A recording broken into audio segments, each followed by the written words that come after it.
you want to edit the date? Yeah.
It's really Thanksgiving break. Probably. But plan on going home. We'll see with all the COVID stuff, but Where's home? Meridian, Nice. not bad, about 3.5 hour drive, so. The road conditions will be good for you. Yeah, I think so too. Who knows? It's a pretty cool place. Yeah. I might see my mom and my stepdad. Okay. Nice. In a few months. So. And where are they at? They're in Idaho Falls. Okay, Then I'll be in Boise, where my brothers are at. nice. That's where I'm from. Okay, That'll be for Christmas. nice. So pretty stoked for that. My dad's coming back Yeah. to Boise from the Philippines. Awesome. Excited for that. I bet. Good to see him. He's a chiropractor too, so Nice. I do all the adjustments I made by myself. Yeah.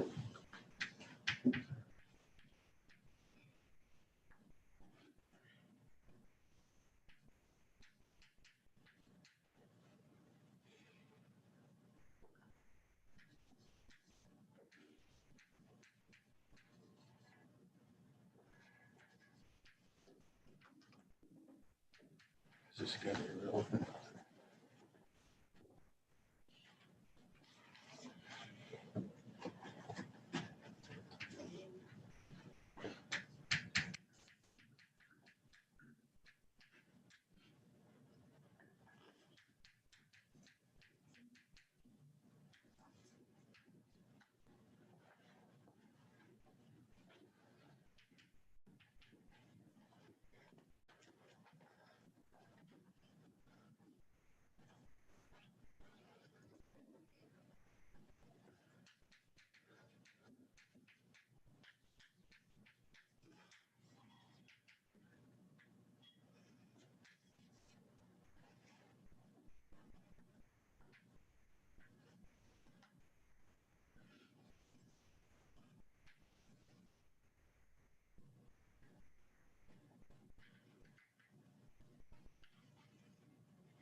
Okay, folks.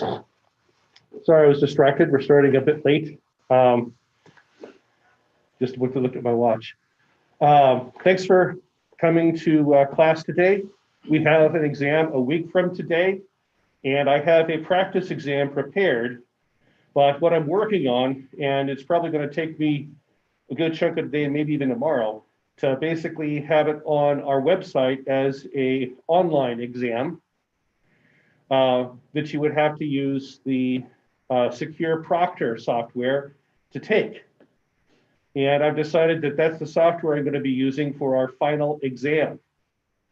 And so what I'm going to have is I'm going to have two opportunities for you to test out the Secure Proctor software. Many of you have probably used this for other exams and other classes, but I don't want there to be any surprises or glitches for our final exam, which will be entirely online for everyone.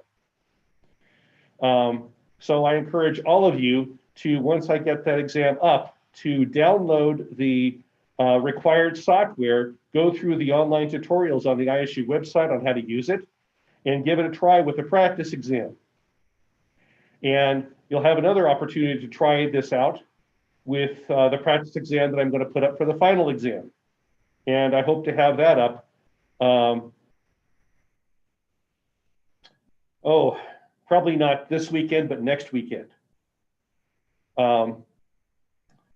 So there are a few things. You're going to have to use the Chrome browser. That's the only browser that'll work with this software.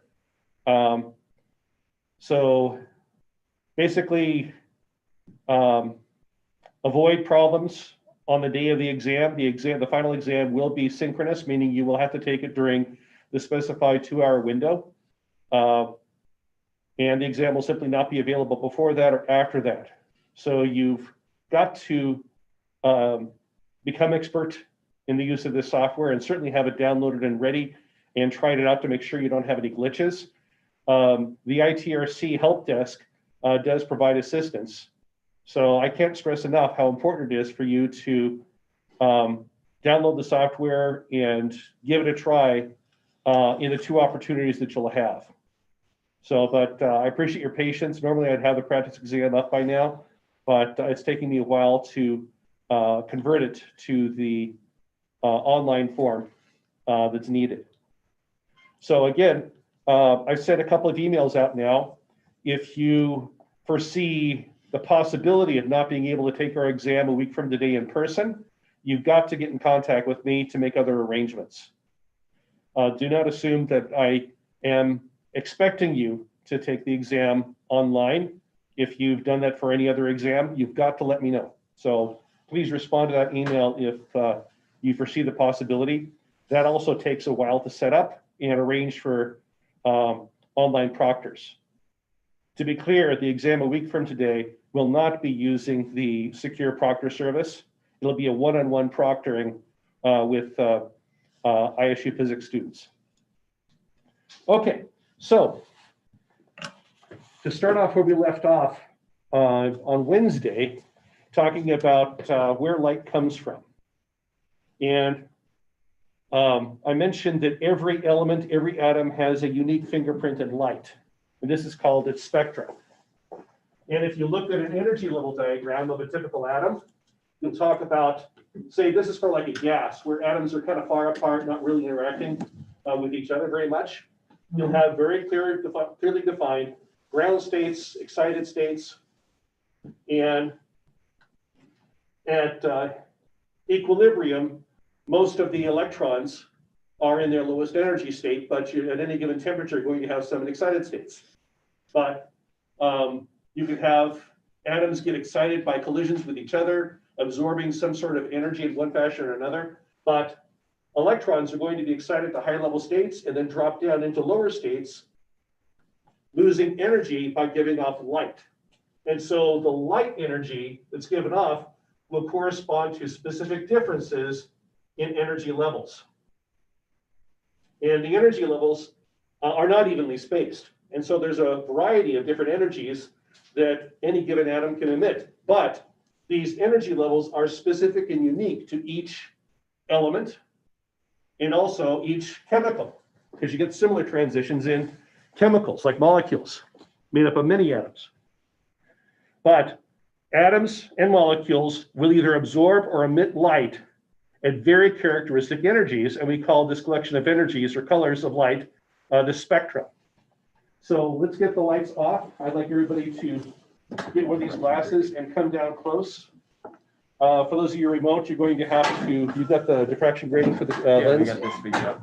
Okay, you've got these already. So I want you to come down close enough to see these. We're actually gonna make the over here.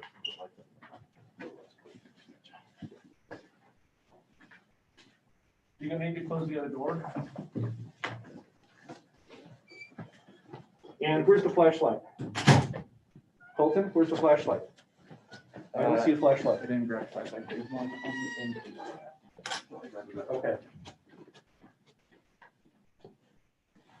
So. Oops. What I have here is hydrogen. I want you to look through the glasses. Actually, no, let's not do that one first. Okay. Could you get where's the incandescent light bulb? There's the bare light bulb. Where is it? I didn't realize. Sorry. We've got to have that. That's the first thing. Okay, while we're waiting for that.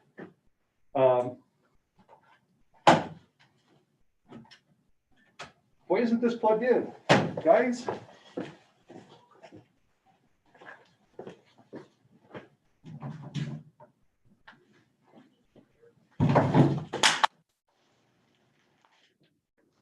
Cord is this?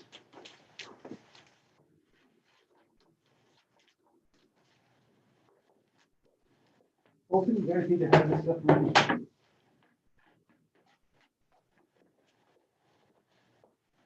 Okay, so I want you to, I need that live flashlight. Where is it? The light bulb. Over by the sink.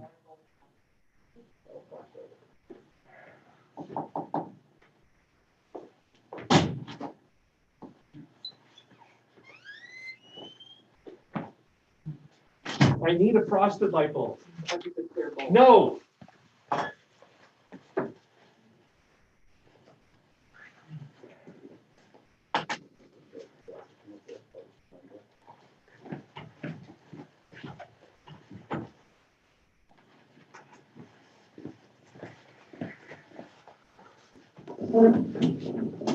Okay.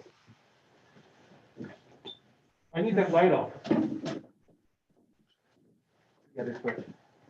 The light off in there, please. Okay, so if you look at this through your glasses, you should see a rainbow, kind of like what we had on the screen a while back. Basically, what's going on here is we're sending electricity through a filament, and the filament's getting very, very hot.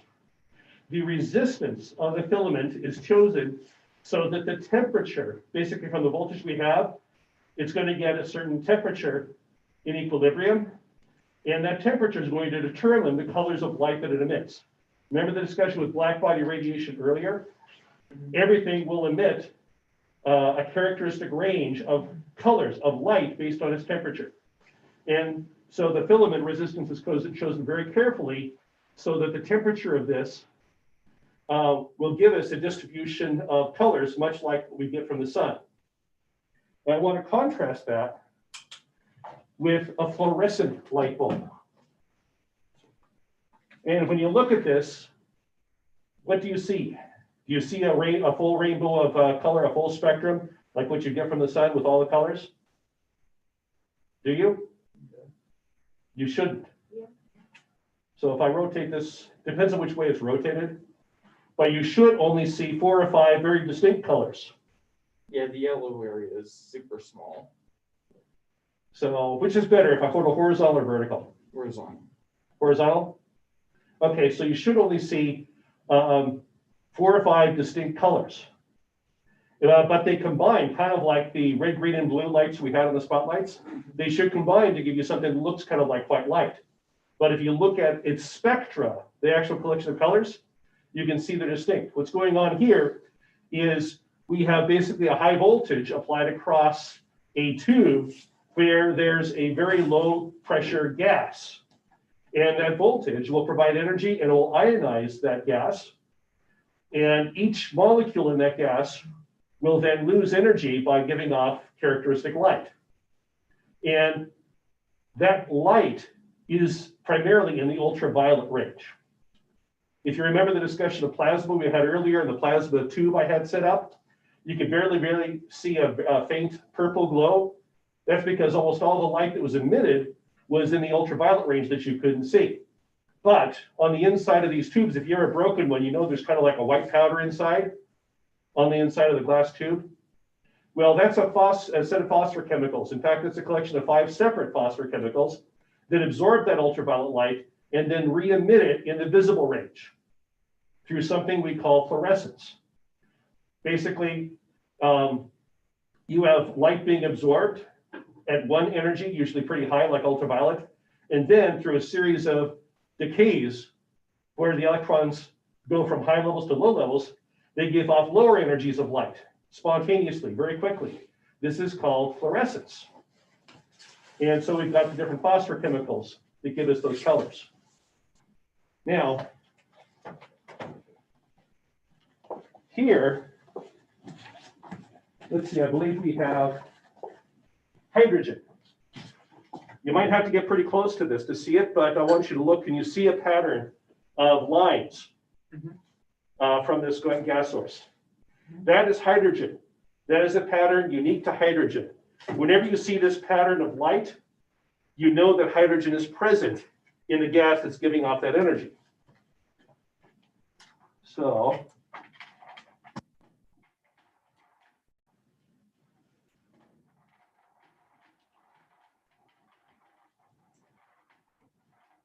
here's a pretty one.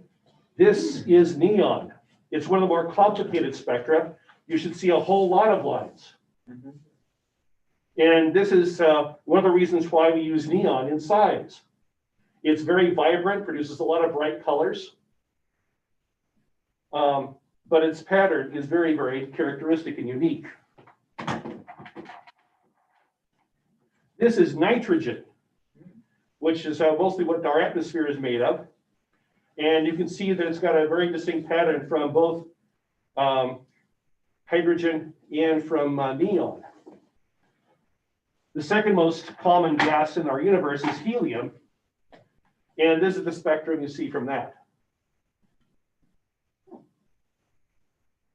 And if you can remember what you had with nitrogen, this tube just has air inside. And so it should look similar to what you saw with nitrogen, but you can see there's some other fainter lines present, if you can remember what they look like. And that's because of all the other trace elements. Besides nitrogen, we also have oxygen, carbon dioxide, and so carbon monoxide, a little bit of argon. But you can see it's similar, but not the same.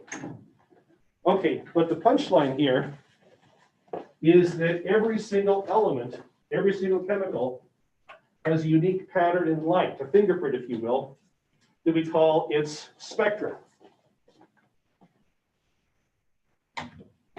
And this is one of the biggest ideas in science. Did those show up okay on the screen? Great. Yes. Okay, good. This is one of the biggest ideas in science because we can look at stars and tell what they're made of just by looking at the colors of light, the pattern, the spectra that they produce. We can look at gas clouds in other galaxies to determine what gases are present in the plasma and what gases are present in those nebula. We've even been able to detect water in the clouds of planets orbiting other stars by looking at the spectra of the light that passes through those atmospheres when those planets move between their sun and us. We truly live in an exciting time. And you've probably seen crime shows like CSI, where they put a sample into a machine and they get all this odd pattern with lines, and that tells them what chemicals are present. Well, that's what they're doing. They're usually suspending the material in either a gas or a liquid, usually a liquid. They're shining light through it, see what colors are absorbed or emitted, And that determines what chemicals are present. And it's a very, very useful tool in a lot of science. In fact, this has really revolutionized chemistry. We first became aware of these patterns and how to describe them over 100 years ago in the late 1800s. And throwing a bit of history in there, well, actually, I think I'll just skip on that. But this also provided the first big clues into why atoms are arranged the way they are in a periodic table, in that you can arrange materials, the elements, in a table where you have similar chemical properties in vertical columns where the atoms of the elements are arranged by their atomic weight. And folks had no idea why that was so until they started looking at the spectra. This actually gave us some of our first clues in the actual structure of the atom, and then was able to pretty much explain all of chemistry. But we'll get more into that a bit later. But completely fascinating. And I mentioned fluorescence. And there's also something called phosphorescence. Fluorescence is something like what happens in the fluorescent tube, where something absorbs light and then re-emits that energy, but in different colors. In all cases, it's lower energies.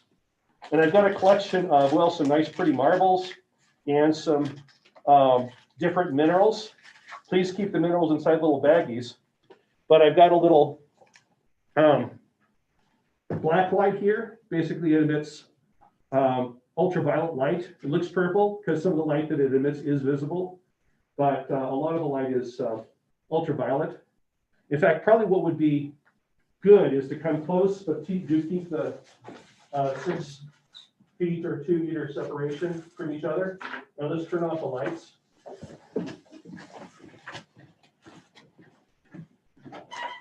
And so I've got this stuff on here, and as I bring this close, you can see the marbles go a nice pretty green.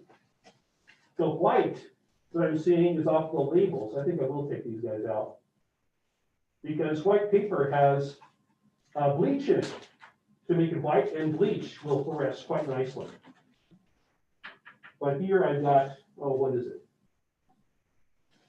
Calcite. You can see it's got kind of an orange color, and under white light, it's just a clear yellowish crystal. But under ultraviolet light, it fluoresces in the orange. And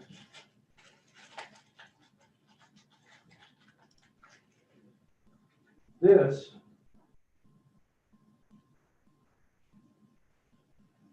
is, I can't read it.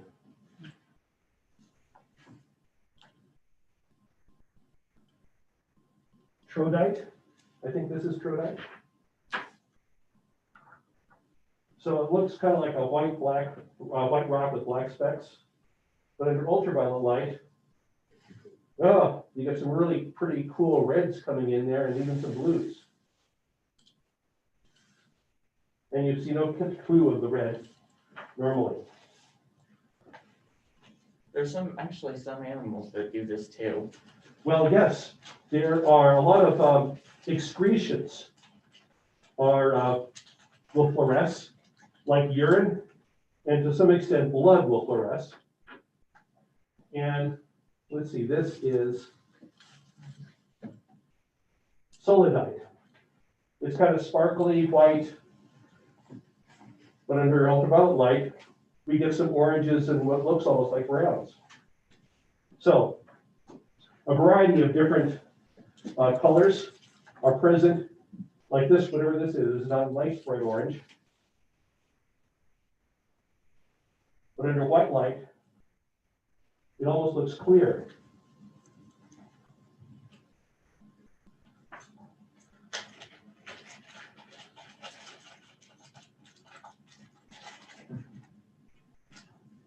It's kind of a clear, gray, sparkly rock, but under ultraviolet light, it's quite pretty.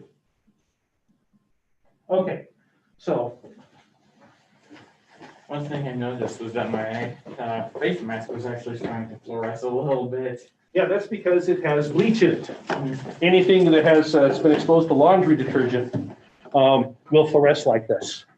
There's also a phenomenon called phosphorescence where it's sort of the same thing, but instead of promptly emitting the light, the energy that absorbs, the material slowly re-emits the energy over longer periods of time, so it'll last. So something can be exposed to light and then continually produce light later and slowly get dim. When I was a kid, glow-in-the-dark toys were very, very popular back in the 60s. But the problem is, it turned out that we found that the materials that were the chemicals that were glow-in-the-dark were also very, very toxic. And of course, little kids were constantly putting the things in their mouth and chewing on them. And that didn't end well for a lot of folks. So you don't see those quite as much as you used to. The ones they do have aren't nearly as colorful or as bright. I used to have these little toy ghosts that if you had the light on in your room before you went to bed and you turn it off, the darn things would glow for hours. So it's pretty cool. But they no longer make those, to my knowledge, because of the toxic chemicals. Okay, but there are many other ways to produce light.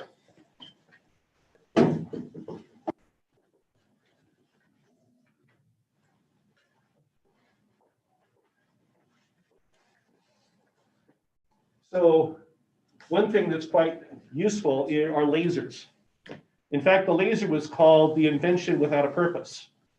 It was initially developed through Department of Defense funding. I'm guessing because folks in the military thought that they were going to get some kind of death ray. And so when the scientists from 3M came out with their first working laser and showed that they could pop a balloon with it, the folks in the military were rather unimpressed. But it was ridiculed at the time by some because nobody had, it was a cool phenomenon, but what possibly could we use it for? The term laser stands for light amplification through stimulated emission of radiation. And the basic principle is you've got electrons at some ground state that you can then excite up into a number of excited states through what's called pumping. In the first lasers, that was basically done with like flash tubes, dumping lots of optical energy in the material, exciting electrons into a variety of excited states. But you would have at least one metastable state where the electrons would then fall down into from these higher excited states, but then stay there. In that it's not technically stable, but it's stable on long time periods, on the order of even seconds or minutes, that the electrons will sit there before they will spontaneously decay. But they found that if you tickle those electrons by having a photon pass near the atom with the exact same energy as the energy difference between this metastable state and a ground state, that will cause a spontaneous emission. Basically, that electron will be tickled, it'll drop down, and it will emit light that'll be in phase. It'll be coherent and of the exact same energy of the light that triggered this. And then those two photons, those two light waves, if you want to call them waves, will then go on to stimulate additional emissions. And so the light, if you want to think of it as a wave, they'll be wiggling together, and then each of these might trigger one or two more decays that'll again have everything wiggling together. And so pretty much you've got a whole avalanche of light that is what we call coherent, meaning it's all lined up to have their, if you want to think in terms of electromagnetic wave with electric fields and magnetic fields, the electric fields and the magnetic fields as they oscillate are in sync with each other, working together. And that's a very special kind of light. It's monochromatic, meaning it's exactly one color. And I remember the discussion of lenses and focusing light is like herding cats. If you've got light of all the same exact energy, it's incredibly easy to manipulate and focus. you can use lenses to focus that light down to teeny points. And even weak sources of light on the order of milliwatts can be focused, because it's just one energy, to such a degree that that energy can concentrate at such a small point, you could use it to cut things like metal and paper even, or paper and even metal. And the fact that it can be controlled to a far greater degree is an incredible asset. And because it's coherent, it's not going to spread out. You can focus it and have beams that won't spread out and diffract like pretty much any other source of light. So it really is a special kind of light. And you can't go through a day in your life without doing something that doesn't rely on a laser somehow. You see lasers in the scanners at grocery stores and stores, retail stores. They scan those symbols. Everything that runs off of a DVD or a CD uses a laser. You got a laser that bounces off this this polished disc where you've got slight imperfections in different patterns. It basically stores energy. Stores information. So we can retrieve that information by shining a laser on the material. Usually as the disc spins.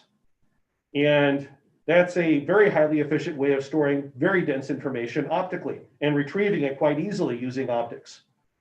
Surgery has been revolutionized by using lasers, and it's allowed endoscopy in that they can make teeny incisions and send in a teeny fiber optic cable that could send in a laser to do the surgery cutting, but also be able to have a camera set up to look through those fiber optic cables. So the eyes of the surgeon can be there inside, right with the laser, from an incision, smaller than one of your fingers. It's really quite remarkable. We can also adjust use different energies of lasers for cutting different things. For example, infrared lasers work very well for cutting flesh. But if you want to cauterize blood vessels, and basically you're working on surgery on a tumor that has a lot of blood supply to it, you could use a green laser, high energy green laser, which the green light is absorbed quite strongly by the blood. And you could use that to cauterize as you cut. So basically different lasers are often used even on different tissues as well as different materials. So lasers are all around us. They're used to determine distances. They're used in spectroscopy. The light that's often used in these spectrometers is laser light. So it's amazing how much we use lasers for anymore. Now, another very common source of light are LEDs. We're seeing these replace even the fluorescent lights. They use very little energy. And what happens when you combine atoms to form a solid is these energy levels, as you bring atoms closer and closer and closer together, these energy levels split to form bands. So if we have a lot of disparate atoms far away, they form energy levels, but as you bring them close, these energy levels, they can't overlap with each other due to something called the Pauli exclusion principle. So instead, the energy levels split to form bands, which allows ranges of energies for the electrons and not just specific values.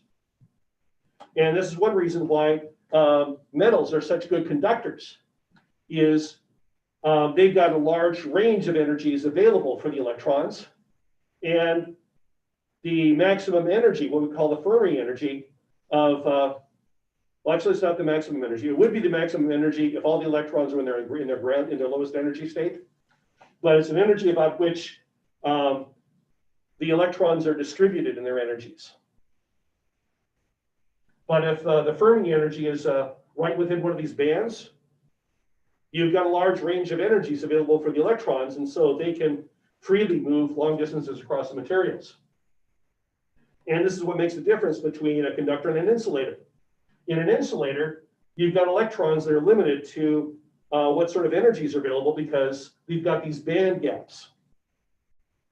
And an electron cannot gain energy to conduct if it has to cross through one of these bands, if these bands are, these gaps in these energy levels are too big. But we can use that in semiconductors. We can add impurities, what we call dopants, to a material to change its conduction properties and to make these band gaps very, very small to the point where we could get transitions between a lower band and an upper band. And so in an LED, you've got the same material, but different impurities added to have it so that one side is a P doped or a positive charge carrier dope, and the other is an N doped material where we have negative charge carriers, basically electrons. So basically, you've got energy states that are filled up, they're close to the Fermi energy on either side of this gap.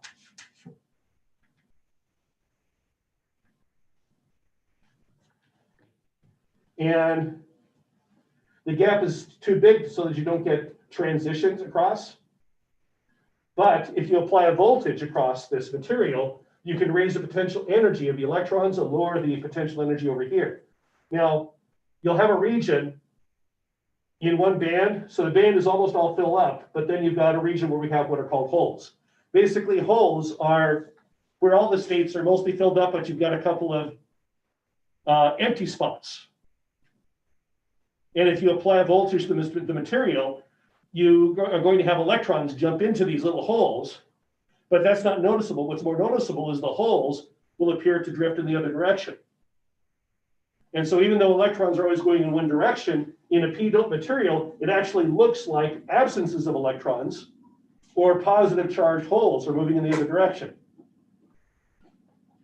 And so when you apply a voltage, we can raise the energies of the electrons on this side, lower the energies on this side, and then we can have transitions of the electrons on the inside dropping across the band gap to hole states on the p side.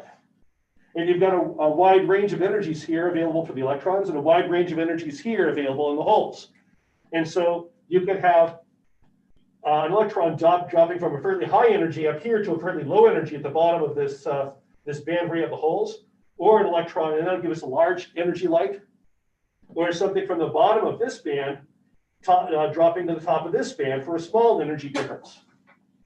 And so that's why you can get LEDs that are of different colors. Even something that looks like white light. That's because we have fairly large ranges of energies for the electrons to drop from and then into.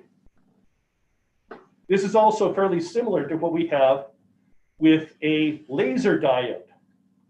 But the materials in a regular LED are such that we're going to get a lot of spontaneous transitions, in that the electrons over here are not stuck. These levels are not metastable,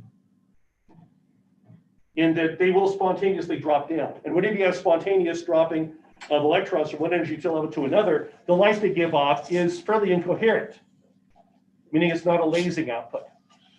But in a lasing material, you have it so that the range of, it's not just like a range of energies available to electrons, they're confined to a very specific energy level or a value of energy. And the hole states are not in a range of possible energies. The available hole states are very, very right at the top. We can adjust that through doping. And we can also make it so the material is kind of stiff or hard, such that you don't get spontaneous decay. You have to get a stimulated emission. And so then we have something very similar to what's happening with the regular gas discharge laser.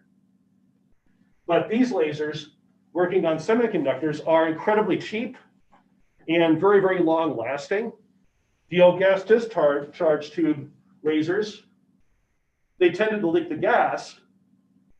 And also the flash bulbs that did the pumping tended to wear out. But and also the diodes, the laser diodes that we have now that work kind of on this principle can be very, very small, which lends them very, very useful to a lot of the microelectronics that we have. And pretty much everything that you see in common practice that's producing a laser beam anymore uses a lasing diode instead of something like a gas discharge for that lasing output. So there's a lot of ways we can produce light, and a lot of it's pretty cool that we frankly had no idea about. Like the laser was invented when I was a small child. The first operating laser wasn't built until 1962. I mean, that's within my lifetime. So it's incredible, the changes that I've seen. And now we have like just little handheld lasers we can use to play with cats. Yes, we have the ultimate cat toy. Okay. Let's switch to one of the PowerPoint slides.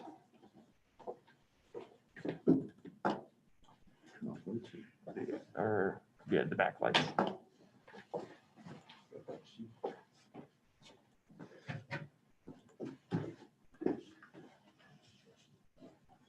Did that come on?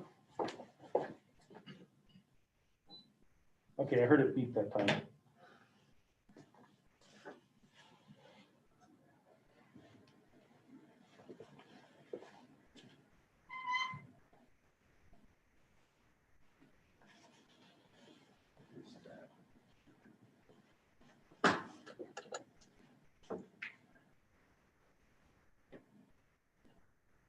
Okay.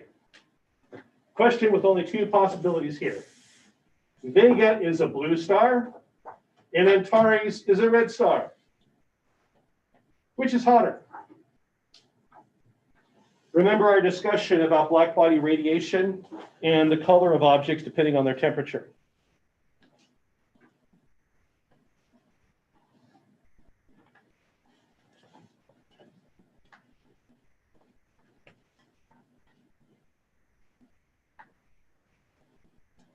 Okay, go ahead and show me your cards.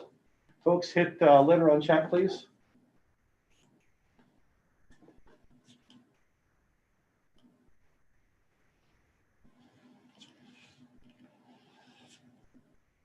Okay, I'm seeing mostly A's and a couple of B's. Two B's on chat. How many? Two. Okay, could someone volunteer to defend why A is correct? Why Vega is the hotter star?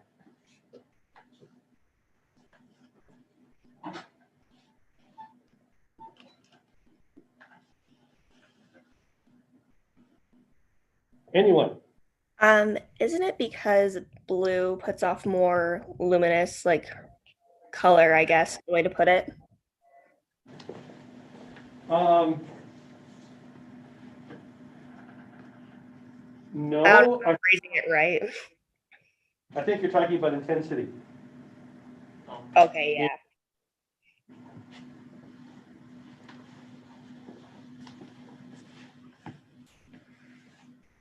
But temperature is relevant here in that the temperature of an object, if it's radiating like a black body, will determine the color of light, the range of colors of light that are emitted. Does somebody want to address why A would be correct then? With that? How about B? Can someone volunteer to defend why Antares would be hotter if it's red?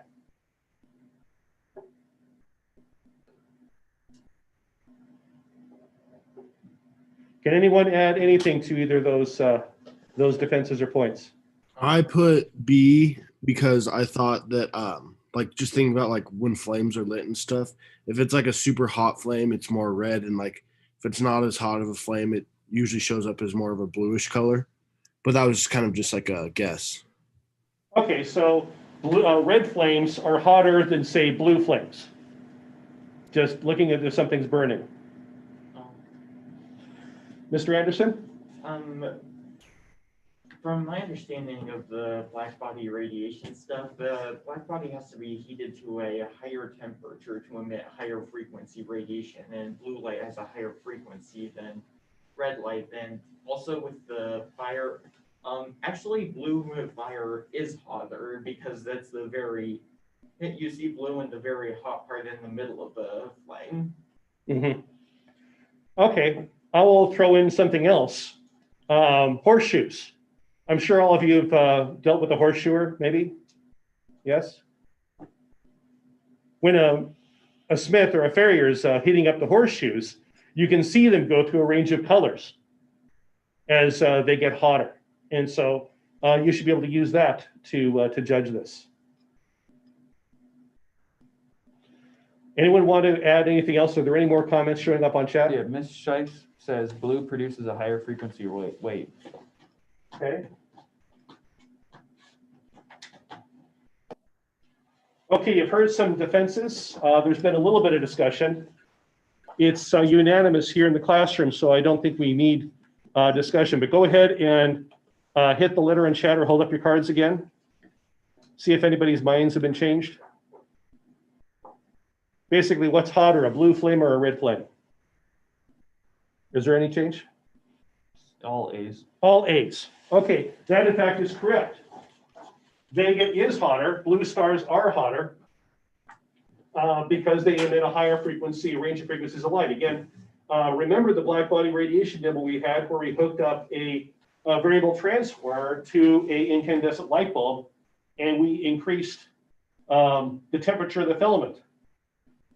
Using your spectral glasses, you saw the colors shift from red to white to even getting more blue light as it got very, very bright.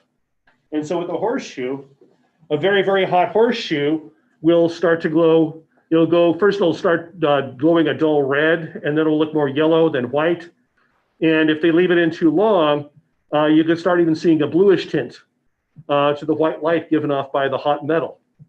And if anybody's done any forging or watched anybody forge, like knives or anything, horseshoes, you've probably seen this. Okay, next question. You see a red neon sign, and all of you had a chance to see neon here in the spectra tube. Is the neon sign as hot as Antares? Both are red.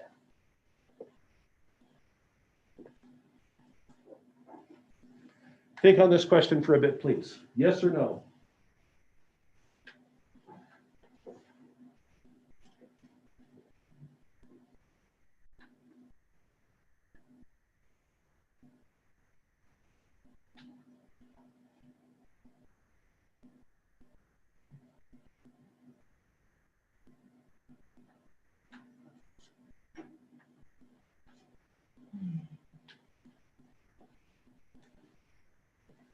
Okay, that's enough time. Go ahead and hold up your cards. This is just a yes or no question. Go ahead and hit an answer in chat.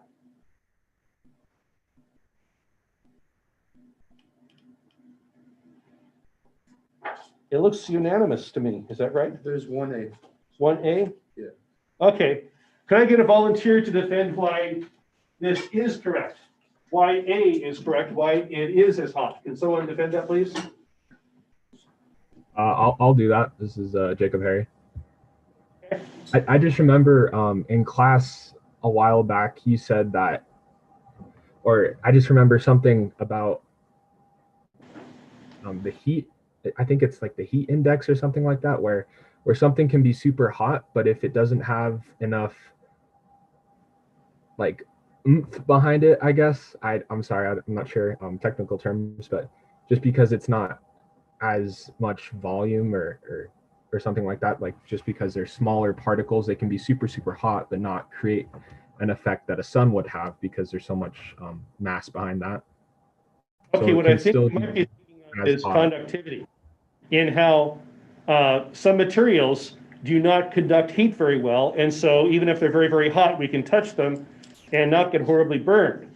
Yeah. But some materials conduct heat very, very well, like metal, and we would quickly get horribly burned for something even at a cooler temperature because the energy could flow from it to us much more readily.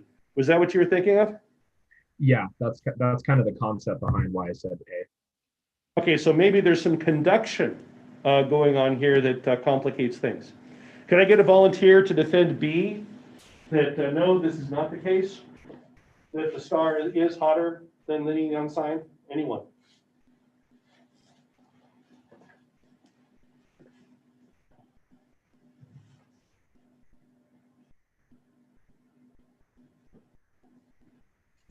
Almost everybody in the class.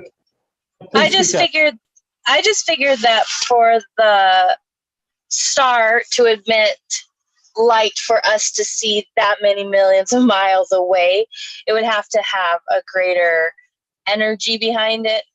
And that's why I chose no. Okay, there's a difference between intensity of the light, basically the number of light particles given off, and the energy of those individual light particles. So the temperature of something will determine the energy of the light particles given off. But how big the object is, how much stuff is at that temperature, will determine the intensity. And stars are visible because they're very intense sources of light. They're very big. A lot of stuff is emitting light of that color. So that's why it's visible over long distances, not because it's typically because the individual colors of light, the individual particles of light have more or less energy. That is what's determined by the temperature of the object. So it's not quite the same thing. Mr. Anderson? I don't know if this is perfectly correct, but while I know that black body stuff tends to emit the same colors in the same order, I'm not sure if the emission temperature for these is different. So I think it's possible that you would hit the neon because it contains different materials than are in a star. It have to be heated to a different amount. Okay, I don't think additional discussion here is all that needed because we had just about everybody, only one person was saying that it is as hot, and it's not. B is the correct answer here. A neon sign is not as hot as a star. You can walk up and touch a neon tube with your fingers, and yes, it'll be warm, possibly even uncomfortably so, but you're not going to be vaporized when you get close to it, as you would be by a star. So it's not even close. What's happening is with the neon sign, if we look at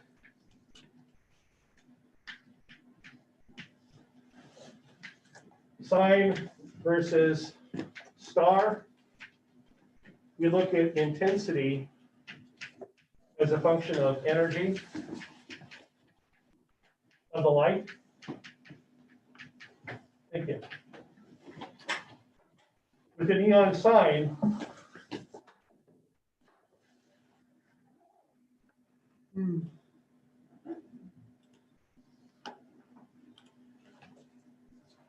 the pattern you get,